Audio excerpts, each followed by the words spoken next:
इस वक्त मौजूद हैं हम इंदौर शहर की ऐसी शख्सियत जिसको यूनुस गुड्डू कहते हैं, जिन्होंने कांति अक्षेपम को आईना दिखा दिया। आईना कहते हैं कि सच्चाई आईना ही बता सकता है। उनके मुगालते थे कि मैं जेल नहीं जाऊंगा। इन्होंने साबित कर दिया कि सच्चाई हमेशा जीतती है। इसीलिए यूनुस गुड्डू साहब पे एक शेर याद आता है कि मैं लड़ तो सकता हूँ समंदर से, ये मेरी ताब है। मैं एक तेल की बूंद हूँ, मैं समंदर मुझे डुबो नहीं सकता। यह बिल्कुल मौजू का शेर है। इस वक्त मौजूद है हम यूनुस गुड्डू साहब के पास। यूनुस भाई, कांतिलाल बम की जमानत खारिज हो गई, अगला कदम आपका क्या हो? आज जो हमने सोचा था कि सच और झूठ में क्या होता है, तो वो सच झूठ सब सामने देख लिया, पूरे देश से देख लिया। मेरे को सबसे बड़ी दुख की बात तो ये हुई है कि एक जैन समाज इतना टॉप और लायर और सपूत और ईमानदार और व्यापारी लोग और मुनि बाबा धर्मगुरु के आधार पर जो चलते हैं, जो जान भी दे सकते हैं, उनके बावजूद ये व्यक्ति ने समाज को ना आगे देखा ना पीछे देखा। और समाज के लिए बहुत बड़ी कठिन कदम उठाया इस व्यक्ति ने। तो मैं समझता हूं कि ये समाज काबिल भी नहीं है। आज किसी पार्टी से टिकट, कांग्रेस पार्टी से टिकट लिया था तो किसी कोई डॉक्टर ने इस व्यक्ति को बोला नहीं था कि भाई तू टिकट ले और चुनाव लड़। जो व्यक्ति आज बनने घर में ग्रामीण एरिया में रहते थे, जो शहर इंदौर में आए और मेरे साथ जो धोखाधड़ी की थी, वो थाने से मेरे को इंसाफ नहीं मिला। 17 साल तक मेरी लड़ाई लड़ी, न्यायपालिका में मेरी जीत हुई।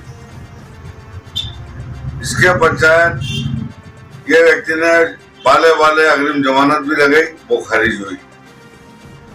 तो मैं समझता हूँ कि आगे ये कड़ी से कड़ी कार्रवाई होगी और ये जेल निश्चित जाएंगे। अक्षय कांति बम के लिए इन्होंने कमर कस ली है कि इनको हर हाल में जेल की सलाखों के पीछे डालेंगे। तो क्या आप किसी प्रेशर में आने के बाद क्या रहे हो कि आपसे कोई उम्मीद रखी जाए? हम किसी के प्रेशर में नहीं आएंगे। हमारे लिए पार्टी बंधनित नहीं है। मैं किसान का बेटा हूँ, जमींदार हूँ और किसान का बेटा हूँ, ना कोई अपराधी का बेटा हूँ। मैं देश आजाद हुआ जब से मेरे पिता सम्मान, मेरे पिता के पिता सम्मान, सब खेती करते हैं, जय जवान जय किसान। और हम अपराधी किस्म के लोग नहीं हैं, खेती बाड़ी और अन्नदाता हैं। और आगे भी हम रहे। ऐसे बहुत सारी जमीनें पड़ी है हमारी जगह जगह। अगर कोई ऐसे ही खाना आएगा तो हम भी इससे छोड़ेंगे नहीं। हमें ये मालूम हुआ है कि अक्षय कांति बम ने इनके ऊपर एक मुकदमा कायम किया था जिसके इन्होंने बहुत फाइट की, इन पे लूट लगी थी। क्या सच्चाई है ये? सही है। जब मेरा खेत पे मजदूरों को मारा, आग लगाई, मेरे पे गोलियां चलाई, तो इन्होंने जब थाने पे आए तो इन्होंने बोला देवास से आ रहे थे, तो हमारे को देवास से आते वक्त 4 मोबाइल और 90,000 रुपए के लूटे। वो सतवीर जो IG का लड़के थे, जो सिक्योरिटी गार्ड चलाते हैं, इस विषय में ये काम किया था, जो इसमें जांच में हमें दोषी मुक्त करवाया गया। तो क्या आप अपने उसूलों के खिलाफ नहीं जाएंगे? मैं मेरे उसूलों के खिलाफ नहीं जाऊंगा। मेरे लिए न्यायालय है। न्यायपालिका से, चाहे मैं कमिश्नर से लगा के ग्वालियर तक जीता हूँ, चाहे हाई कोर्ट से लगा के तो सुप्रीम कोर्ट तक मैं केस जीता हूँ। क्या आपको इस मुद्दे में अक्षय कांति बम जेल जाते हैं तो बड़े बड़े प्रेशर आएंगे, तो क्या किसी का खौफ आपको सताएगा? नहीं, मेरे को किसी का पैसा थोड़ी खाया जो मुझे सताएगा। आज मैं 17 साल से संघर्ष कर रहा हूँ। मैं प्रतिष्ठा को भी बहुत चिंतित हुआ, ठेस पहुंची, परिवार में ठेस पहुंची। 30 साल में पीछे हो गया। आज काफी करोड़ों रुपया खर्च हुआ, तो मेरे लिए फर्क थोड़ी बात है। आगे और भी खर्च होगा तो हम करेंगे। और ऐसे कड़ी भूमि माफियाओं को इंदौर जिले के अंदर, ऐसे भूमि माफियाओं को कड़ी से कड़ी न्यायपालिका से सजा दिलाएंगे और सलाखों को पीछे धकेलेंगे। आइंदा इंदौर शहर में ऐसे कोई व्यक्ति किसानों के साथ चिटिंग ना कर सके। मतलब सीधी तौर पर बात है, वो एक शेर याद आता है कि आंच उसूलों पर आ जाए तो टकराना जरूरी है, तुम जिंदा हो तो जिंदा नजर आना जरूरी है। इन्होंने कहा मेरे उसूलों पर आँच आ जाएगी तो मैं उसको छोड़ूंगा नहीं, टकराऊंगा। वो शेर याद आता है कि हादसों के डर से क्या मुस्कुराना छोड़ दें और जल्जलों के खौफ से क्या घर बनाना छोड़ दें। अगर प्रेशर की बात आती है, अगर धारा 370 लगती है या हाईकोर्ट भी जाएंगे तो क्या आप वहाँ पे भी ऑब्जेक्शन या आपत्ति लगाएंगे? बराबर पूरी तैयारी है मेरी, आपत्ति लेंगे हम लोग और पूरा न्यायालय को बताया जाएगा, ऊपर कोर्ट को, कि यहाँ से लगा के ग्वालियर तक और ग्वालियर से लगा के सुप्रीम कोर्ट तक और नीचे स्तर पर यहाँ इंदौर शहर की अदालतें में सब जगह में जीता हूँ। और इस भूमि माफिया को बड़ी मुश्किल से हमें पूरे परिवार को तल दिया गया और करीबन 10 बीघा जमीन दूसरी बिक गई मेरी। पर हम ऐसे व्यक्तियों को कड़ी से कड़ी सजा दिलाएंगे। आगे आइंदा इंदौर शहर या देश प्रदेश में घटना ना घटे, इसलिए कड़ी से कड़ी कार्रवाई हो। आप भी कांग्रेस के नेता रहे हैं, आप एक बड़े सांसद के खास चाहने वाले हैं। इनको लोकसभा आप सांसद के बड़े ही करीबी रहे, जो पूर्व में जिन्हें हम कहते हैं प्रेमचंद गुड्डू के बड़ा खासम खास हैं, इनको लोकसभा से टिकट मिला। आपको क्या लगता है क्यों मिला है? मिलना चाहिए था। मेरा टिकट काबिल नहीं था। जो व्यक्ति ग्रामीण में बनने घर में रहते थे और पंच सरपंच का चुनाव लड़ने वाला व्यक्ति वो चुनाव नहीं लड़ पाया, तो केंद्र गवर्नमेंट का जो कांग्रेस पार्टी है ऑलराउंडर पूरे वर्ल्ड की सबसे बड़ी पार्टी कांग्रेस की, इन्होंने टिकट दे दिया तो मेरे समझ से परे टिकट क्यों दे दिया। अगर आपसे ये माफी तलाफी कर लें तो क्या इस जो हादसा हुआ है इस गम को आप पी जाएंगे क्या? माफी तलाफी से क्या हो, मैं आपको चाटा मार लूं और मैं माफी मांगू? कागज जो जिस तरीके से लच्छेदार बात करके मेरे को उलझाया, तो आज तो मैं दशा खराब कर दी इन लोगों ने। मैं तो सोचूंगा इन तो कड़ी से कड़ी कार्रवाई हो, जो मेरे जैसे भोले वाले किसानों को लपेटे नहीं। मेरा आखिरी सवाल आया यूनुस गुड्डू साहब से होगा कि मुझे वो केस की छोटे कम वक्त में रोशनाई जरूर डालें। वो आपके साथ क्या हादसा हुआ था आज से 17 साल पहले, बहुत कम वक्त में बताएं। हादसा हुआ था कि एक 8/12 में गाँव कॉलेज शनिवार दर्पण में चलता था, तो उन्होंने बोला यार बहुत अच्छी चीज है, आप सनातन धर्म के भी, हिंदू मुस्लिम एकता पंचायत के भी समाज सेवी भी हो और तुम परिवार के हो, तो आप ऐसा करो कि ये अपना कॉलेज उठा के यहाँ कॉलेज ले आएंगे तो समाज के आपके भी बच्चे पढ़ेंगे, सर्वधर्म को बड़ा अच्छा संदेश जाएगा, जमीन आपके पास रहेगी, हम लोन ला के पैसे दे देंगे, हम लोन ला के पैसे दे देंगे। तो उसके बाद पता लगा कि लोन लेना तो दूर की बात, इसके पहले नामांतरण झोले में हो गया। चुपचाप मेरे को पटवारी ने बताया कि आपका नाम करके नाम चढ़ गया, तो मैंने फिर देखा कि यार ये तो गलत करा। तो इतने में सोचे नहीं समझे तो 2 रोज बाद तो लाहौर लश्कर से भैया जी आ गए और खेत पे कब्जा लेने। तो ये वो तरीका थोड़ी होता है, अगर जमीन ली के मैं मिठाई लेके घर पे आऊंगा, पैसे लेकर आऊंगा, उसके बाद जमीन ले लेना। तो उन्होंने तो वहाँ बंदूक और गोलियां चली और आग लगवाई। तो ऐसे स्थिति में ये पूरा गाँव इकट्ठा हो गया वहाँ पे। मैंने 100 नंबर जैसे जैसे गोली चले मेरे पास जान बचा के मैं भगा। मेरे साथी लोग अगर आवाज नहीं लगाते तो मैं स्पॉट में ढेर हो जाता।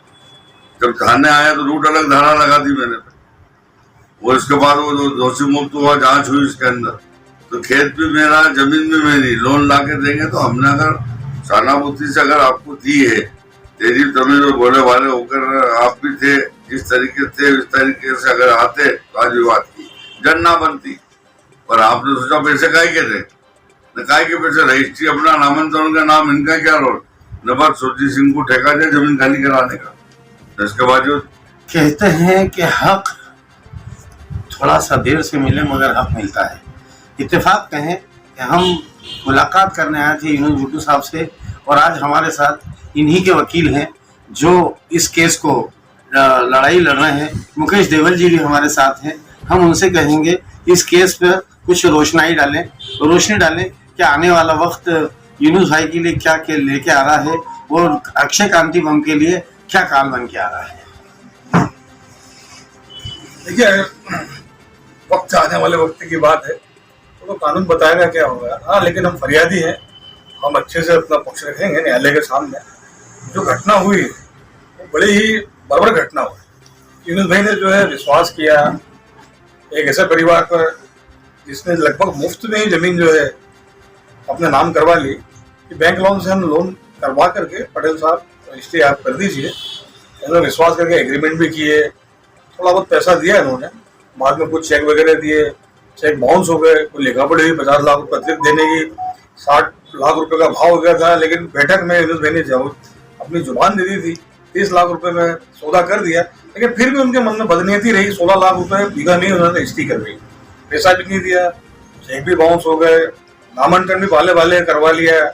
नामांकन के बाद जो है ठेके दे दिए जमीन खाली कराने के तत्कालीन आईजी सुरजीत सिंह साहब के बेटे को, जो सिक्योरिटी एजेंसी का काम करता था, और जाते ही हमला कर दिया। 7-8 लोगों को लेके गए। ये यूनुस भैया को खबर नहीं मिली, बाद में पटेल साहब को पास फोन आया, ये दौड़े भागे गए, तब तक फसलों में आग लगा दी, लोगों को मारा, चौकीदारों को। ये सबसे पहले इन्होंने अपना धर्म अपनाया कि अपने लोगों को लेकर थाने गए, उनका इलाज कराया। इसी दौरान फिर खबर आई कि भाई साहब फिर हमला हो गया है, तो फिर यूनुस भाई जो है अपने साथियों के साथ मौके पर पहुंचे तो उनको कहा गया ये यूनुस गुड्डू है, इसको मारो गोली। तो गोली चलाई गई, गोली जो है यूनुस भाई के कान के पास से निकली, इनके साथियों ने बचा लिया। ये भागे, भागने के बाद थाने पे आया, थाने पर मालूम पड़ा कि लूट का झूठा मामला दर्ज कर दिया। लूट के मामले को इन्होंने फेस किया, 4-4 मोबाइलों का लूट, 90,000 चोरी का लूट। तो हम सत्य की लड़ाई लड़ रहे हैं, और जो भविष्य है वो भी सत्य के साथ ही है, सत्य की जीत होती है। तो आप थे यूनुस गुड्डू साहब के वकील। मुझे उस जमाने की याद आती है कि 17 साल पहले हम कुछ वक्त पहले फिल्में देखा करते थे कि लोग फसलें लूट लेते थे और आग लगा देते थे, और तो वही मंजर 17 साल पहले इनके साथ गुजरा है। मेरा आखिरी सवाल फिर यूनुस गुड्डू साहब से होगा कि यूनुस गुड्डू भाई, क्या अक्षय कांति बम क्या वाकई ही बम था या बम है, या वो बम और इस बम में क्या फर्क है? दूसरे बम में कहा कि बम है, कोई बम नहीं है और फालतू की बात है। दूसरे बम तो अच्छे लोग होंगे, पर ये तो भुस्सी बम है। अगर इनको बम बने तो इनको नाम हटा लेना चाहिए। तो ये बम भुस्सी बम है, वो दम नहीं है, और फ्रॉड लोग हैं ये लोग, और भूमि माफिया है। मैं चाहता हूँ कि कड़ी से कड़ी कार्रवाई न्यायालय में हो और इनको बड़े घर पहुँचाया जाए। मैं आपसे निवेदन करता हूँ, एक बार फिर गुजारिश करता हूँ, आप हमारे शहर और प्रदेश के लोगों को अक्षय कांति बम के विषय में क्या कहना चाहते हैं? भुस्सी बम है, सरनेम हटा लेना चाहिए इनको। बम जो दूसरे बम में बेचारे नीति को करना, तो जैन समाज के साथ बहुत बड़ी क्षति हुई है, हमें दुख होता है। ये व्यक्ति किसी ना कोई जात के ना कोई पात के, किसी के नहीं है ना होंगे आगे। मेरी यही गुजारिश है, और 10 तारीख के रोज होने जा रहा है, वहाँ पे मुझे उम्मीद है ऊपर मालिक से, अल्लाह से, भगवान से, ये सत्य की जीत हो और ऐसे भूमि माफिया चीटर आदमी को जेल पहुंचाया जाए। आपका नाम? यूनुस पटेल गुड्डू, मुस्लिम नेता पटेल समाज का प्रदेश अध्यक्ष, पटेल मोहल्ला, खजराना, इंदौर। तो आप थे यूनुस पटेल गुड्डू साहब। इन्होंने कहा कि मैं उसको अपनी सजा पाए मकसूद तक पहुंचा के रहूंगा। देखना है, 10 तारीख करीब है, 10 तारीख को क्या फैसला आता है। इनका यह कहना है कि ये वो बम नहीं जो बम फट जाए तो आवाज़ भी करता है और कहीं ना कहीं दहशत भी बिठाता है। ये बम अब बम नहीं रहा, इनको अपने नाम से बम अल्फाज हटा देना चाहिए। वक्त तय करेगा कि क्या आने वाले वक्त में कांति बम खुश हो जाएंगे या फिर हटेंगे, ये आने वाला वक्त ही करेगा। कैमरामैन शहजाद खान के साथ जाहिद खान, आज तक 24 न्यूज़।